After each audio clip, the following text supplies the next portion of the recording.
आणि या सगळ्या मुद्द्यावरती आमच्या कार्यकारी संपादक सरिता कौशिक आता काय आपल्याला सांगतात पाहूयात. सरिता. धन्यवाद पूर्वी.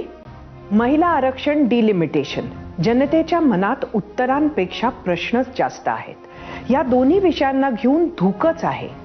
जे होतंय ते खरंच महिलांचे हित साध्य करणार आहे का? जे होतंय ते सत्ताधाऱ्यांचे राजकारण आणि सत्ता पुढेही टिकवून ठेवण्यासाठी मांडलेला पसारा आहे का? महिला आरक्षणाच्या नावाखाली फक्त राजकीय स्वार्थ साधला जातोय का? की विरोधक जनतेचे हित न बघता फक्त विरोध करायचा म्हणून संसदेत विरोध करत आहेत? आम्हाला काही माहिती नाही, आम्हाला काही सांगितल्या जात नाही असं म्हणणारे विरोधक माहितीच्या नावाखाली फेक नॅरेटिव्ह पसरवत आहेत का?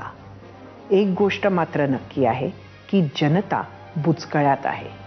हे मुद्दे तुमच्या आमच्या हिताच्या दृष्टीने अत्यंत महत्त्वाचे आहे. जनतेने तरी या राजकारणात ओढल्या जाऊ नये. आज बऱ्याच प्रश्नांची उत्तरं संसदेतील चर्चेत आणि सरकारकडून आलेल्या उत्तरांमधून स्पष्ट होऊ लागली आहेत. गृहमंत्री अमित शहा जे त्यांच्या शब्दात याचे पायलट आहेत, यांनी आज एक आश्वासन दिलंय. अगदी केजीच्या मुलाला सुद्धा समजेल इतक्या सोप्या पद्धतीनं मी तुम्हाला उद्या संसदेत हे सगळं गणित कारणे समजावून सांगेन.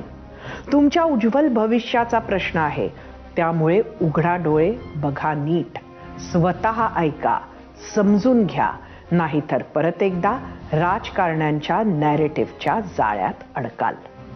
पूर्वी. धन्यवाद सरिता. आणि याबरोबरच एक छोटासा